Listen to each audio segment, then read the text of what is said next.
Good. Okay. All right. Our regular camera is on the fritz, and the pastor has blamed me for it as usual. I get blamed for everything. If it rains, that's my fault. If it snows, that's my fault. Whatever it is, it's my fault.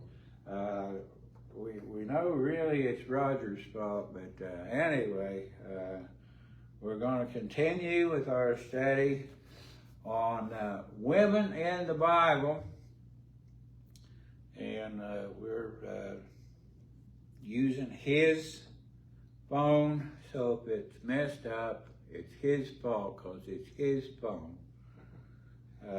Usually, well, I'm not going to make any more comments about that.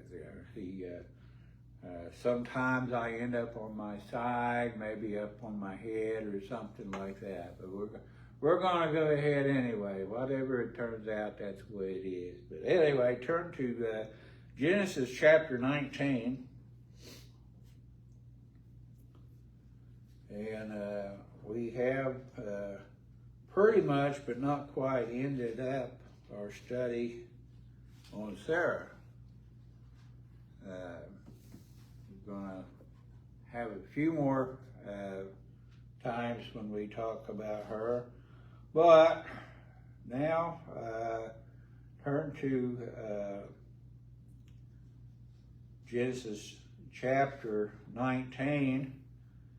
And first of all, verses 6 through 8. Now, Lot, if you remember, he and Abraham, they decided who was going to live where. They got their folks got into a big discussion and a hecack about who was going to get to have the well, to have to water the livestock. And anyway, they got together and decided who was going to live where. And Lot decided he was going to live in the plains, beautiful plains, where everything was nice and sweet and had the easy to live by and all that. And so it left Abraham with the hilly country and all that. So Abraham was fine with that. He knew the Lord would provide. Anyway, the bad thing about the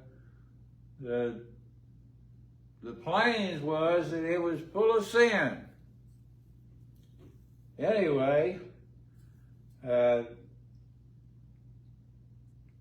after the Lord worked with Abraham and told him about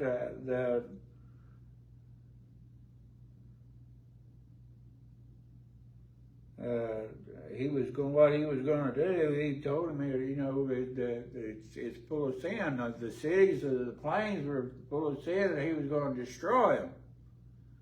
And Abraham, he said, well, if there's 50 righteous men there, would you still destroy it? And the Lord said, well, if there's 50 righteous, I won't destroy it. And then he keeps working his way down, 40 or 30 or 20, and he got all the way down to 10. And the Lord said, if there's 10 righteous, I won't destroy it. Now you would think in all the cities of the plains, there would be at least 10 righteous. And there's areas in our country that you could go to, and you would think there would be at least 10 righteous. But no.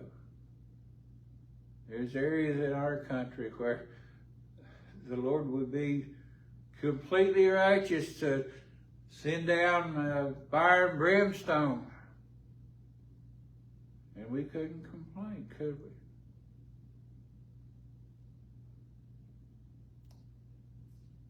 we? Anyway, We're going to read just a little bit before we get to verses 6 through 8. And chapter 19, verse 1, and there came 2 angels to Sodom at even, and Lot sat at the gate of Sodom, and Lot, seeing them, rose up to meet them. Now, Lot must have realized that these were somebody special, that they were sent from God. Now, I don't know how he knew, but I believe that the Lord put it in his brain to know who these people were.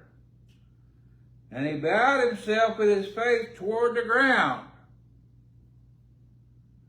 And he said, Behold now, my lords, turn in, I pray you, into your servant's house, and tarry all night, and wash your feet, and ye shall rise up early, and go on your ways.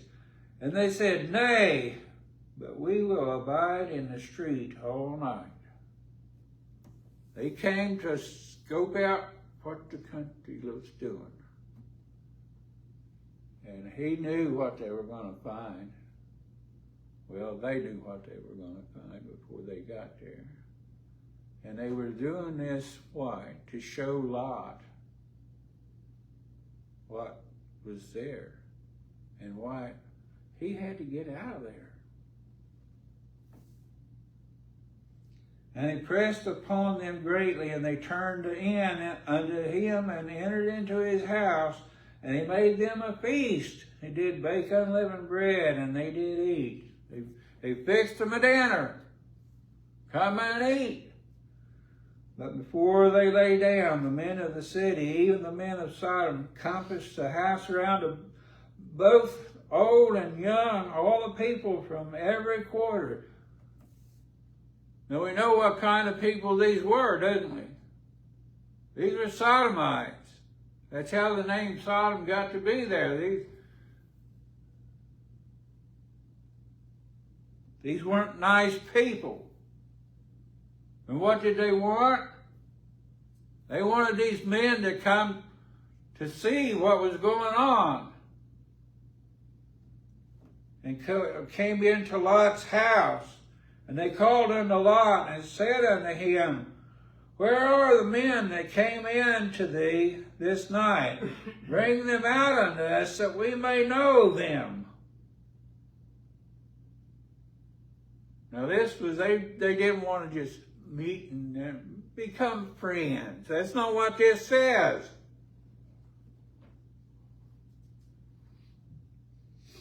And Lot went out at the door unto them and shut the door after him. He went out, and this is not the first thing that he did wrong, but this is the first thing he did wrong in this particular instance. And said, I pray you, brethren. Brethren? What? That's a loose terminology, wasn't it? I pray you, brethren, do not so wickedly. Behold now, I have 2 daughters which I have not known man. Let me, I pray you, bring them out unto you, and do you to them as is good in your eyes. Only unto these men do nothing. For therefore came they under the shadow of my roof. Now that is, you talk about wickedness. Now these men that came into his house, they didn't want Lot to do this. God didn't want Lot to do this. Can you imagine taking your daughters and offering them up to these people to do what they felt good to them to do? Can you imagine?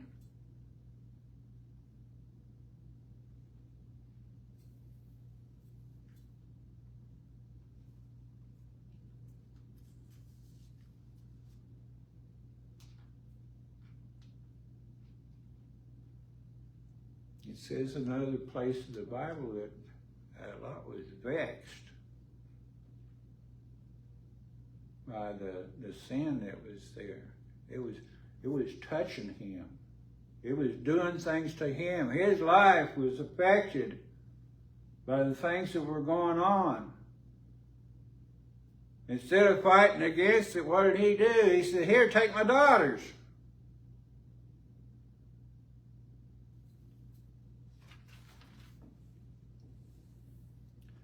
And they said, stand back. And he said again, this one fellow came in to sojourn, and he needs to be a judge. Now will we deal worse with thee than with them. And they pressed sore upon the man, even Lot, and came near to break the door. He said, we're going to do worse with you than them. You can't deal with the devil. You can't deal with the devil. But the men put forth their hand and pulled Lot into the house to them and shut the door. So these guys that came, these angels, these messengers, they pulled him in. They said, come on, get in here. And they smote the men that were at the door of the house with blindness, both small and great, so that they wearied themselves to find the door. They blinded them. Now, the Lord takes care of us, doesn't he? Now, not in every instance we're not going to be able to, most people would say come out ahead. But, we have a victory in every instance. Maybe it might not be seen here on this earth, the victory. We're talking about women in the Bible. And Lot has said, here's my daughters, take my daughters. So Lot is showing his daughters, it's okay to do trashy, sinful things.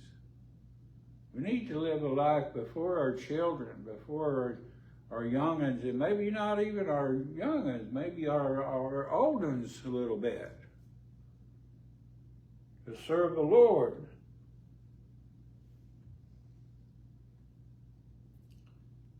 Let's turn to 2 Peter chapter 2.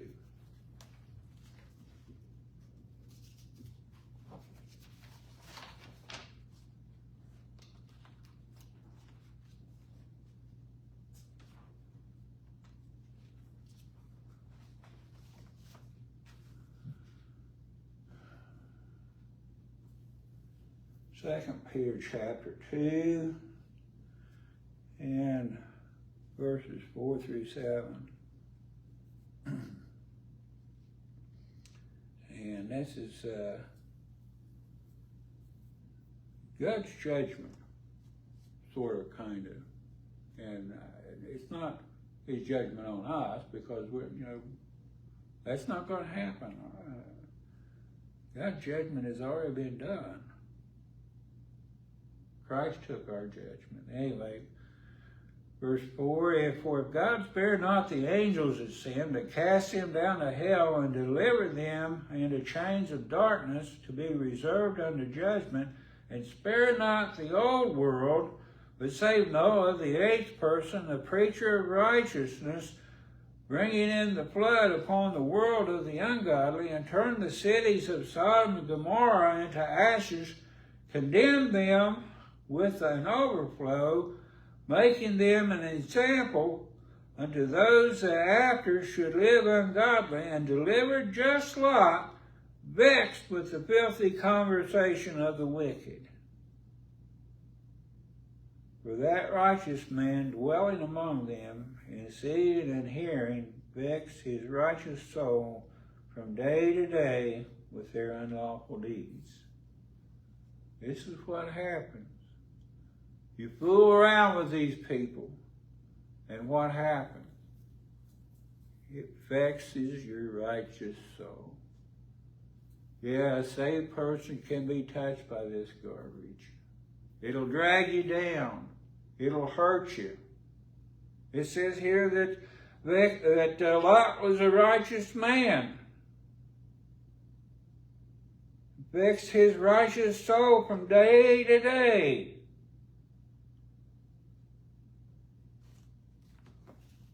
Stay away from this stuff. Stay away from these people. That's why we need to be here.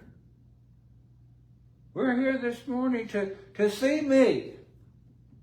And him too, you know. But anyway.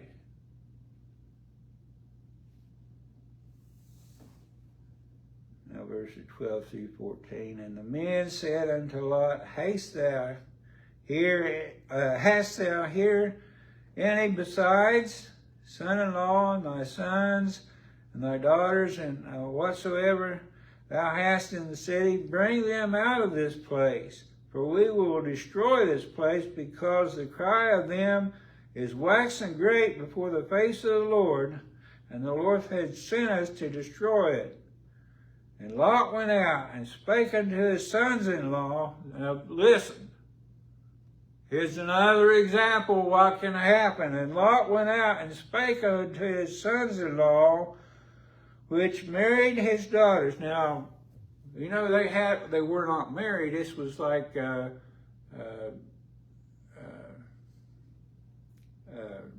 Jesus' mom and dad. They were betrothed to be married. And these were the sons-in-law. They weren't actually married yet, but they were going to be married, which married his daughters and said, Up, get you out of this place. Get ready, let's go. For the Lord will destroy this city. But he seemed as one that mocked unto his sons-in-law. And when the morning arose, and the angels hastened Lot, saying, Arise, take thy wife and thy 2 daughters which are here, lest thou be consumed in the iniquity of the city. And while he lingered, the men laid hold upon his hand, and upon the hand of his wife, and upon the hand of his 2 daughters, the Lord being merciful unto him. And they brought him forth, and they set him without the city. They had to drag him out of the city. They told him what was going to happen, and they still had to drag him out of the city. Are we going to be like that? I don't know. I sure hope not.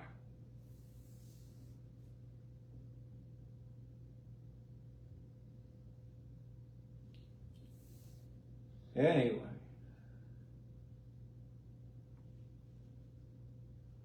Now we heard about Lot's wife here. He says, Take thy wife and thy 2 daughters. Here's Lot's wife. She got dragged out of the city too, didn't she?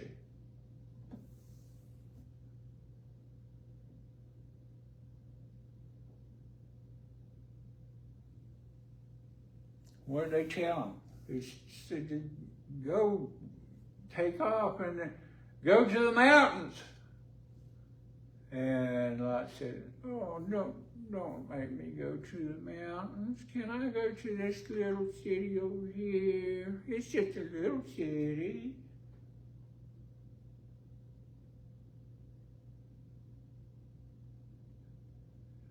And so the Lord gave him leave to go to this little city. And they told him, Don't look back. Don't look back. Don't look at this place where sin had touched your bodies and your souls. Your spirits were,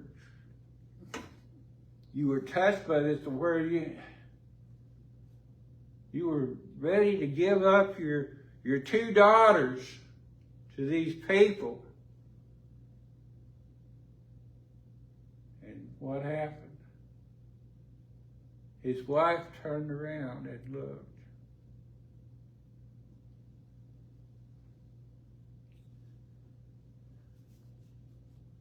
Anyway,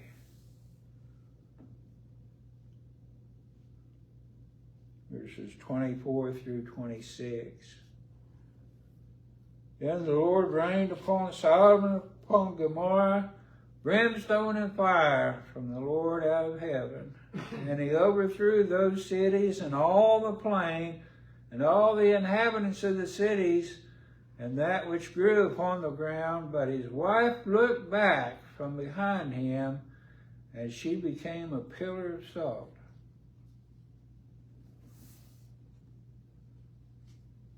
There's always a penalty, isn't there? We need to stay away from sin. There's always a penalty. You might think, well, it won't hurt just to, yeah, it will. Just will always hurt. There's no such thing as a little sin.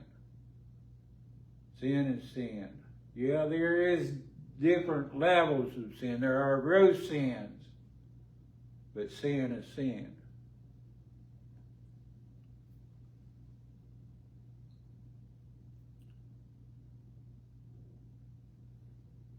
Now let's go back to Lot's daughters.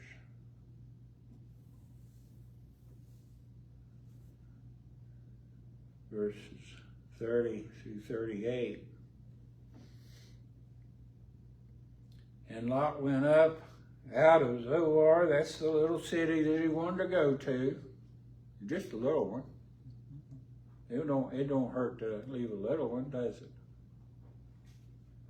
And dwelt in the mountain, and his 2 daughters with him. For he feared to dwell in Zoar, and he dwelt in a cave, he and his 2 daughters. He finally agreed with the Lord. I got to get out of here. Isn't it better to agree with the Lord to start off with? Just, hey, I'm getting out of here. And the firstborn said unto the younger, Our father is old, and there is not a man in the earth to come in unto us after the manner of all the earth. They got to thinking, didn't they? They got to thinking about earthly things. We don't need to be thinking about earthly things. We need to be thinking about heavenly things, don't we? We need to be thinking about godly things. Anyway, back verse 32. Come, let us make our father drink wine. Now, drinking wine of itself, nothing wrong if you do it in moderation. And we will lie with him that we may preserve seed of our father. They weren't going to give him wine as a beverage to eat, like with a meal or something like that. They wanted to get him drunk. That we may preserve seed of our father.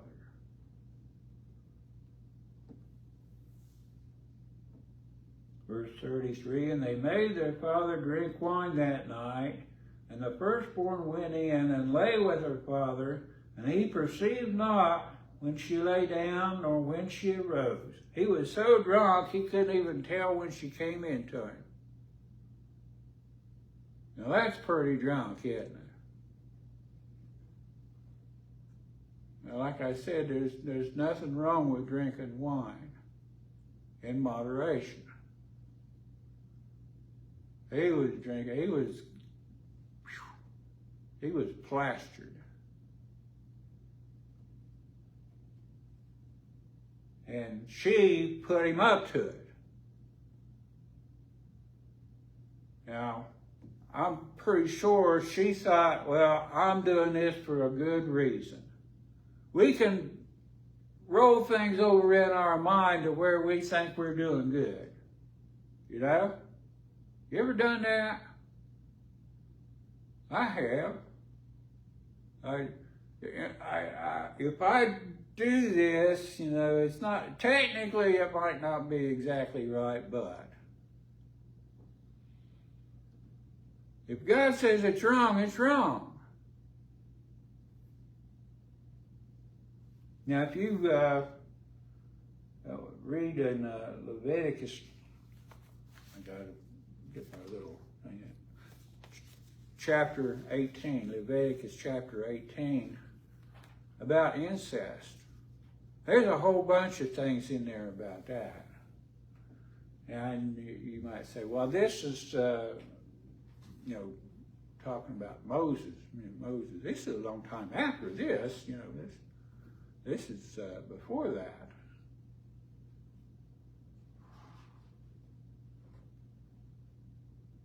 Anyway,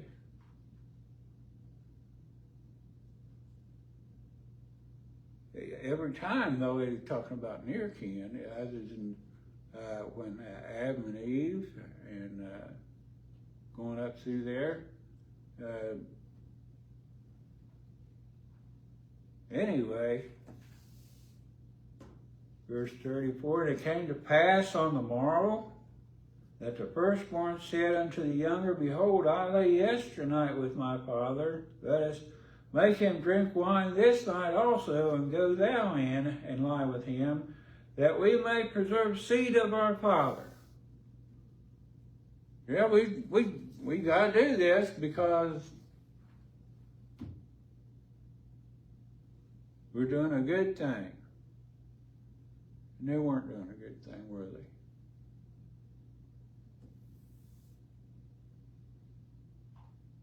And they made their father drink wine that night also. And the younger arose and lay with him, and he perceived not when she lay down or when she arose. Thus were both the daughters of Lot with child by their father.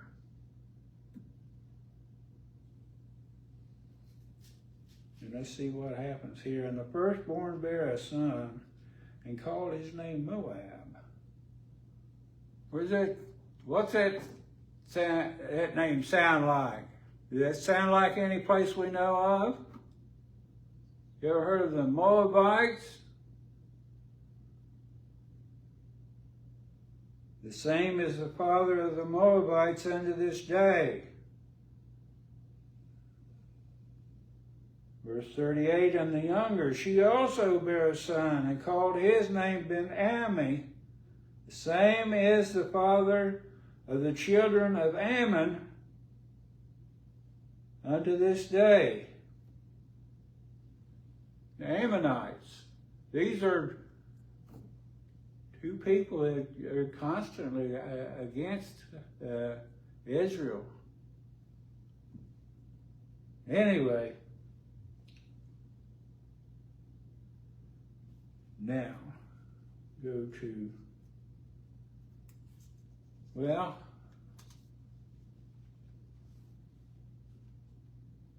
I don't have time. We're going to go back to Sarah, and we're going to do it's where she dies and is buried, and we'll do that next week, Lord willing. Until then, everybody tune back in about 5 minutes. The pastor's going to have a great message.